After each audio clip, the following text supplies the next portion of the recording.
So a little bit about me. I work as the policy director at Basic Rights Oregon, and I was one of the founders of Gender Justice League here in Seattle, which is a trans activist collective right up the streets at Agnes Underground. And I wanted to talk today a little bit about the language of gender when it comes to queer activism, and in particular, trans activism. And I wanted to situate us a little bit further back, both in my personal experience, but also as a community, and where we've come along the way in our LGBT activism. So when we think about where our movement started, we really think about a grassroots revolution in some ways, a very community-based revolt against norms around gender and sexuality. And the people who were at the forefront of that movement were often people of color, low-income people, trans folks who had were the most targeted, but also had the least to lose in fighting back. That's the place that our community started 40 years ago. In that time, we have shifted drastically as a movement to one that is heavily funded, almost $1 billion a year. If you look at all LGBT organizations across this country and the amount that they've raised every year, it's almost $1 billion. We've spent well over $2 to $3 billion in our fight for marriage equality as a movement, huge sums of money over a decade. We've become increasingly professionalized, with most LGBT nonprofit organizations having requirements that you have a bachelor's or a master's degree, where people slowly move up the ranks into positions. We've increased our connection to corporations by accepting corporate funds, by moving corporate stakeholders onto our boards of directors. And our movement has become increasingly professionalized. And this is not unique to the LGBT movement, but is something that has drastically shifted the tone and tenor, and what I like to think of as the radical imagination of our community in the demands and the change that we're asking to make. So we've accomplished a lot. It's not to say that these are inherently bad things. We've passed things like domestic partnerships, civil unions, and eventually marriage, and soon marriage in all 50 states. We've passed non-discrimination laws, safe schools policies. We battled with the FDA to accelerate the process of HIV treatments. We've battled with the CDC about prevention approaches and been largely successful. We've worked from rural communities into large cities, drastically changing the landscape for LGBT people. But this approach has been largely a reformist effort, meaning we haven't sought to structurally change the way our culture thinks about gender and sexuality. We haven't interrogated why marriage, why is that the approach, why should the state be involved in sanctioning our relationships. Largely our movement has said, we want that too.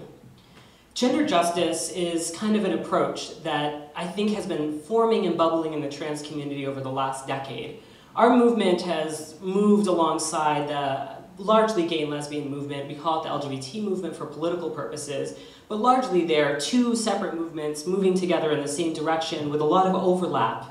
Trans people who identify as lesbians, or trans men who identify as gay, folks who used to be gay, used to identify as gay, transitioning into trans women, folks who used to identify as lesbians, transitioning into trans men. There's lots of interwovenness between our communities.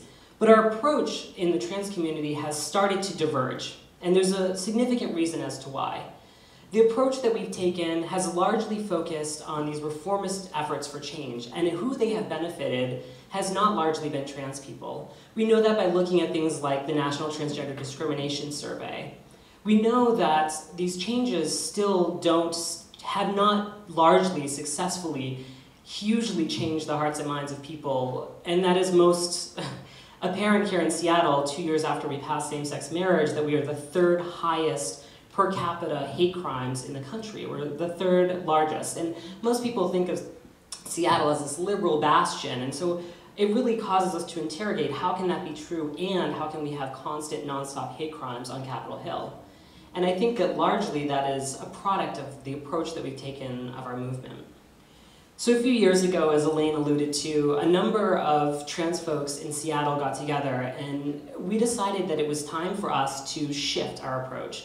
The trans community has largely focused on support. It's just been brutal for most of us to transition, and the idea of moving beyond just the very basic needs of feeling recognized and heard and seeing each other and supporting each other in our day-to-day lives almost felt like an impossibility. But the moment was here. For many of us, I transitioned in high school, many other folks transitioned long ago. We got into a place in our lives where we were like, enough, we're done. We're ready to move forward. So the approach of gender justice, as I conceive it, and this is largely informed by other trans activists and analysis that comes from critical race theory, anti-colonialist theory, feminist theories over the last 40 years, gay and lesbian studies, queer studies, trans theory, is one that is very intersectional. It integrates a lot of different approaches and works to dismantle and interrogate what has become what we call now the nonprofit industrial complex. This idea that the only way to create cultural and social change is to do so through a legitimate institution like a nonprofit. And by becoming a nonprofit, you accept certain restrictions and limitations. You essentially become a corporation, like all of the big corporations that we all so much despise, and increasingly have begun as a culture to realize, as people who are working class, that corporations are not on our side. Similarly, nonprofits have become a very clear form of social control, and that includes in the LGBT movement. They're used to shape and channel our dissent. They're used to shape and channel what is considered a legitimate approach to being disgruntled with the norm of hatred of queer people and trans people. And so gender justice is a focus that is based on creating culture change through new institutions and that is focused on supporting the people at the core of our movements. So that is to say that gender justice as an approach is intended to be democratic, it's intended to be flat, it's community-based in solving problems. So it's looking at problems like homelessness and finding solutions that are community-based and not institutional. It's not looking to the institutions that have failed us to address that issue. It's looking at things like here in Seattle, there are several trans houses that have popped up. Trans folks who have houses who have opened them up to other homeless trans people to provide housing temporarily.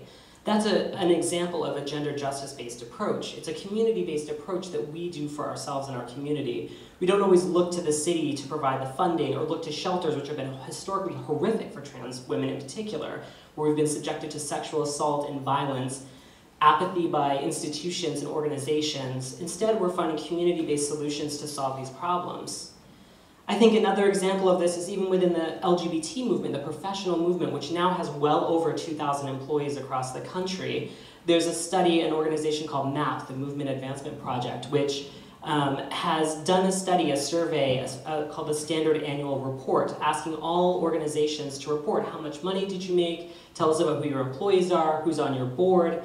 And in that, we found that only about 4% of employees in LGBT organizations, organizations that purport to represent the trans community, 4% of the 75 largest organizations were trans. If you dig a little bit deeper, only about 10 out of 500 managers in those organizations were trans. So 10, not even 2% out of 500. And this is, it's not just a problem, it's a product of an institution that is intentionally seeking that thing. And this is coming from somebody who's worked in largely LGBT organizations throughout my career. And I happen to know that when we talk about the glass ceiling within LGBT organizations, many trans folks get pushed out because our ideas are considered too radical, or we're considered too fringe, or we're not considered reasonable in our approaches to what we're demanding and asking for. So gender justice is an approach that is experimental. It's something that we're trying. It's new. It's a way to try and create policy change, and we've been largely successful. We recently changed this year in a coalition with LGBT organizations and other mostly trans community members to change to remove healthcare exclusions. So if you look at your health insurance policy in the exclusion section, any healthcare for transgender people had previously been excluded, and now, starting in January, that will no longer be the case for state employees, for people on Medicaid, which is low-income healthcare, and for people who get private health insurance. And that came out of a community-based approach. That was trans people going to their unions, trans people going to the insurance commissioner, trans people going to our representatives and demanding this change and making the case for ourselves. And so we've been largely successful at also achieving these policy gains without the same formal structures, ones that are more flat, more about the focus on developing community leaders, one that's about creating a loving and supporting community of friends, which is what I tend to consider Gender Justice League. It's a collection of my friends, and we work together to create culture change. And so I think that when we talk about the language of gender and we think about how have trans people contributed to culture change in this society, largely we are starting to see really incredible people like Janet Mock and Laverne Cox out there sharing their stories.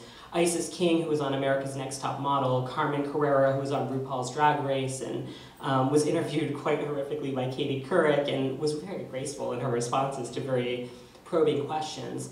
We've developed and seen new leaders.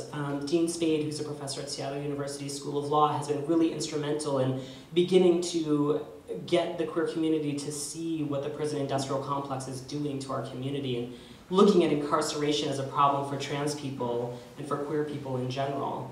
We've started to see larger organizations shift and focus the tenor of what needs to happen. And in 2008, folks might be familiar, we were working on a federal bill called ENDA, the Employment Non-Discrimination Act. And Human Rights Campaign, the largest LGBT organization in this country, and Barney Frank decided there's no way they could get ENDA passed through a very conservative Senate if it included trans people. And so they stripped them out.